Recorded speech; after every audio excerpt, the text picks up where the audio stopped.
All right, YouTube. It's Sunday, and I get a little chatty on Sundays. I kind of call them my brass chats.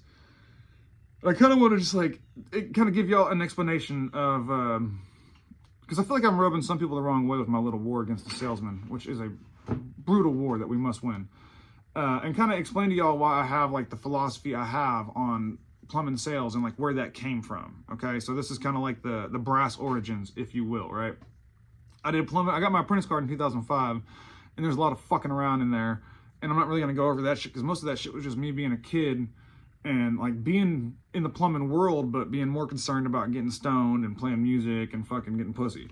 So like, I'm gonna talk about like once I turned into like an adult, like where my what molded me to have like the morals, the ethics, and like what I believe, like the sales style that I have now, which I believe is like the most effective sales style there is, because it's genuine. Is why it's not bullshit. But like, so I was at this company in Waxahachie called Direct Service. Okay, and I was making shit pay. They were taking advantage of me. I was a young plumber, and I wasn't making good money. And I knew some guys I talked to guys that were doing residential sales, like residential service, a la Jared Williams type shit. And they were just making bank. And I was like, well, fuck, I want to make that kind of money, you know? And I decided to go to one of those outfits. And mind you, I always kind of worked at small companies, you know? So this big corporate shit was kind of new to me. But, so I go to do the high-end residential sales, and I'm dominating right out the gate. They send me to fucking like Houston to do some sort of sales training, which kind of fucked me up. But like, I still was like, I'm telling you, I'm a good salesman, dude. Like, I can sell shoes to a cat. I can sell good to the devil, dude, and make him want to do good. Like, I can fucking do it. Like, I'm a very convincing person. And so but I hated that fucking job. Like, I went from making like 50K a year to like 130K a year, like that, right? So I more than doubled my income like instantly. My wife quit working, and it changed my life, right? Because it put the capability of me making money in my hands for the first time. So I am grateful for that aspect of it. But what I don't like is that like it was like me versus the customer. Like, it wasn't win-win situations, right? It was like you were trying to win every single job as the technician.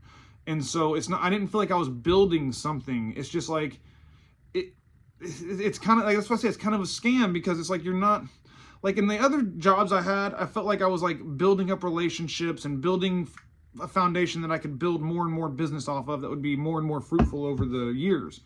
But with that type of work, it's just like max out every call you can, and that turns it into me versus them, which I just didn't enjoy. I don't like it.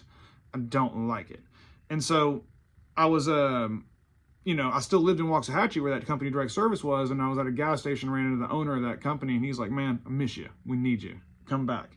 And I was like, no, man. I was like, you can't fucking afford me. You couldn't afford me in the first place. I was like, I'd like to. I was like, I hate my job, dude.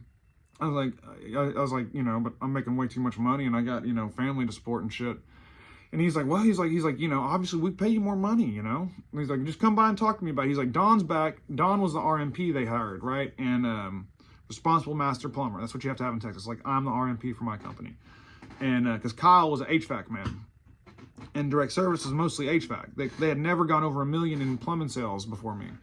And so I go to this interview with Direct Service with Don, and Kyle's like, what do you want? And I was like, well, here's what I want. I was like, I want to get incentive pay. I want to get paid for my production still, because I was like, I think I'm gonna fucking kill it for you, and I want to cut off what I bring in.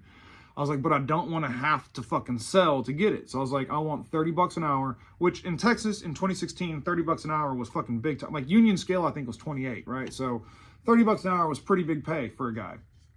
And I was like, but I want $30 an hour, plus I want 3.5% of my sales after 40K, which was a nuts bonus. That is still to this day a nuts bonus. Like, it was a lot of money. Because I was fucking killing. He was like, you think you're going to sell 40K a month? I was like, bitch, I'm going to be doing like 80. And I did. I had one month where I did like 220 just by myself. Like, I sold it. I had guys go out and do it. Just like, kind of like how I do it here at my company. But, so I make this negotiation, which at the time, like, my wife was, I think, pregnant, and like, I was a young man, and like, I felt like so accomplished for this negotiation. And I went back there, and all they had was that RMP Don, who, like, okay, also in that interview, Don was only making $28 an hour. So to pay me 30, they had to bump him up to 32. Like, and this is all hashed out right there in the interview, because, like, whenever I told him I wanted 30, he was like, Don only makes 28. Like, how, I can't give you 30. I was like, no, you got to bump Don up to 32, and he needs a bonus too. Y'all negotiate that separately. Like, and I don't know what their bonus situation was, but I was like, it ain't gonna affect mine. And I wanted 3.5% of my sales after 40K. And that's monthly, you know, so after 40K, 3.5%, which is huge. Not of net, like of total revenue. Like, it's a 3.5% cost for me to go sell more than 40. And I did, and it wound up being a lot of money. But the only other guy they had was this redneck fucking white trash apprentice who had a shit attitude, and I fired his ass within a month. And I didn't even really have the authority to do it, but I fucking did. I was like, no, and I told the owner, I was like, all he's gonna do is hurt. Like, he's got a shit attitude, he's rude to customers, he's fucking, like, he talked to the ladies in the office like dog shit, you know? Like, he like dog shit. Like, you don't talk to people like that, you know? So it was like, get the fuck out of here. And by the time I left that company, they had 7 plumbers, including me. Like 7 with me being one of them. So 6 outside of me. But what I did there is, like, I once I got back there, I didn't have to fucking drive sales, right? I didn't have to drive sales to get good money. I just, you know, wanted to generate work for the month. I wanted to pass 40K to get my bonus, but no matter what, I was gonna be making good money, so I didn't have to make it off one job. And, like, I instantly found out, like, the best way for us to get more work was just to do good work, right? I just started going out, and just banging. I got our Google reviews up. I got us like 75, 80 reviews pretty quick. I got us to deal with Whataburger, you know, where we were doing like fucking, it was a 2-hour minimum, you know, and a service fee. And so most of the time it was little calls. You'd be there for 20 minutes. You charge like $450, get the fuck out of there and make a lot of money. And that's that like high volume customer shit I've talked to you guys about in the past. And that was really killing it for us. But what really changed it there, and I thought I was fucked. I thought that I wasn't gonna be able to do this again. What I did there is I was on an apartment complex job on this property, working for the property, and a guy for the corporate company that owned like 27 complexes, including this one complex, it was called Conti Management, I think. This guy, his name was Stan. He was like 65 years old, 70 years old. He fucking loved me, dude. He just, like, this guy thought I was hilarious, and he just really trusted me. Like, I did a lot of work at his house for him after a while. But he was the restorations manager for that management company, like, or the ownership company.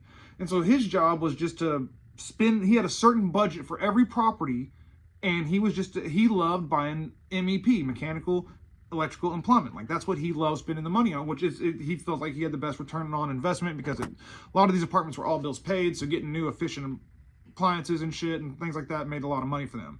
And so I strike up this relationship with this guy, and like, they were using another company for all their infrastructure shit. Well, he wanted to use me. So like, at 2 complexes, I sold all new dishwashers to every unit.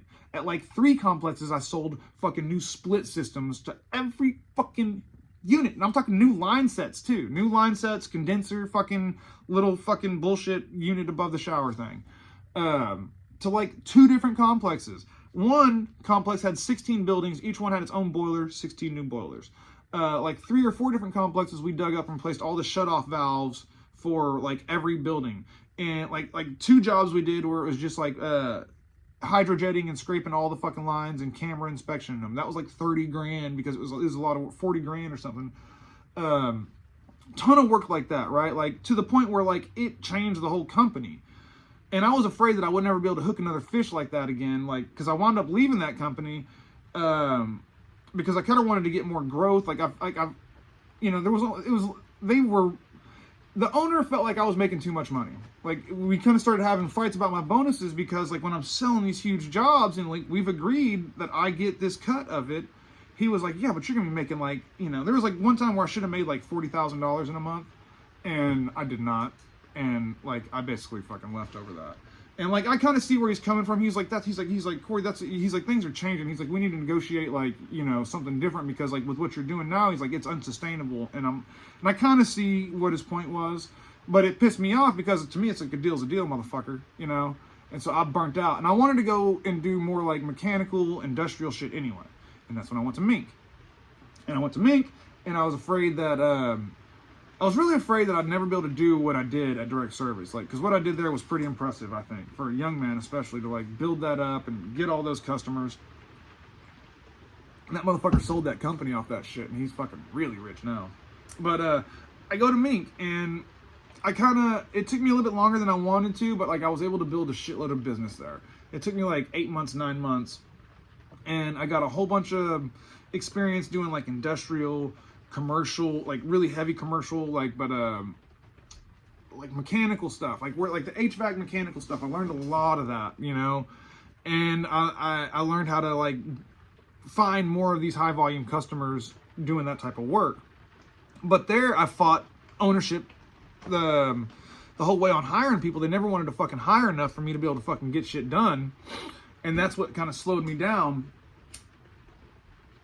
But like at Mink, what like wound up being our deal was property management companies, right? Like I got in with like these big property management companies that are here in Dallas that own tons of commercial real estate, and like I found a way to create beneficial sales for like where it was, these people are going to call a plumber, right? Like I've talked about this before. Like if you have a big $50 million building and there's a plumbing issue, it's either fix that plumbing issue or what, like move, like, you know what I mean? Like, so these issues have to be fixed. They have to call plumbers and deal with us.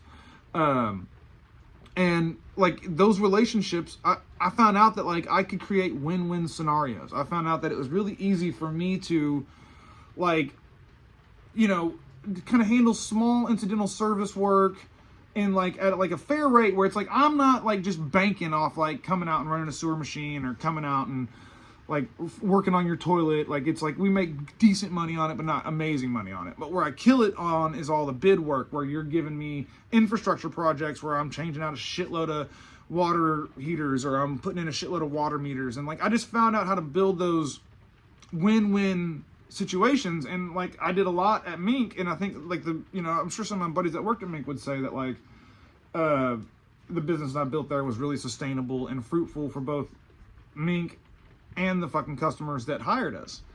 And so I kind of just, you know, I found that the more honest I was, the more open I was with the customer, that like the more they would give me and trust me. And it's like it turned into this whole like obsessive, like as long as I have their best interest in mind and like they know that, like it's like an unbreakable relationship, right? Because like I won't fuck them, and why would they ever get rid of the guy that like they know they can trust, right? And so I think it's much better to build on something, right? And I think it's even possible to do that in the residential world. I think it's totally possible to like, instead of doing like what Jared Williams is doing and saying like, oh, my guys are only 35% of their time is billable and we've got to spend $5 million in advertising and my beard is fucking dorky. Like, instead of that, like, I think you can, like, what I did at direct service to make it sustainable is like, we worked on efficiency, and it was a matter of scale, right? So, like, we grew organically through getting a bunch of reviews, and then what I found got us the most work was just doing a good job. You know, it's like, we weren't cheap, right? Like, people think I hate Jared Williams because of his price. I hate him because of his tactics. It's his tactics.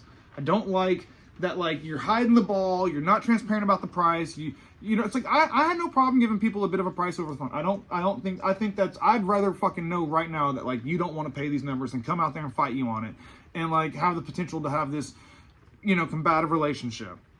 So even in residential service, you can do this, you know, sustainably without being, like, with just being, like, by creating win-win situations, right? Win-win situations. And I did it my whole career. And like now that I got my company, like my method as like now that I'm the one that like is directly dealing with the people that pay me my checks, it almost seems unlimited. Like the amount of growth that like is available to me seems unlimited. Like I keep getting like it's snowballing to a point now where like I considered making a video talking about how much revenue I'm drawing in, but it's growing so fast. Like if I was to sit here and tell you all the jobs I'm quoting out and bidding out, it would blow your fucking mind. And then all like the new properties I'm taking on, and it like I got all that through this like sustainable method that I'm talking about, like how like I found in my career, like when I was doing the high-end residential, it was like I was trying to max out every job rather than build something. That sucked. I went to direct service. I learned how to build something, and like through that credibility, I met customers and I performed. I found win-win situations that got that like infrastructure shit. Found out about like people buying in volume and how to like create like a better value at that service, where it's like, hey, if I'm going to be buying this plumbing all the time, I'd rather buy the one that's more valuable, right? And then in doing so, like, I went to Mink and I fucking became fully well-rounded, where it's like I'm an absolute expert in everything plumbing. Like, I don't care what kind of fucking plumbing it is, I'm a legit expert in it because I've done all of it. Residential, light commercial, industrial, like office space, fucking airports, schools, universities, labs, wastewater treatment, all of it, backflow, fucking all of it, mechanical, cooling towers, fucking RTU change outs, fucking chiller change outs, fucking condenser piping and all that shit, fucking expert, right? So I combined all that, right? Like true expert with like a real, like whenever people hire me, I'm like trying to make it fruitful for them. I'm trying to make it like I'm working for you, right? Like the same way, like imagine like if you get hired at a new job and you're trying to come in and show value. You're trying to show like, hey, I was a good hire. It's a good thing you fucking brought me on. That's how I treat my customers, and I'm like literally like hunting for value for them. And that method has just been so fruitful. And so that's kind of like my like plumbing story, guys. And I don't know. Tell me what y'all think about the lighting. I saw my dude plumbing left, drumming right, using some good lighting, and I was like, maybe I should fucking. I feel like it's got me blues popping. Fucking Frank Sinatra in here, boys. Ah. Oh, it's a long one.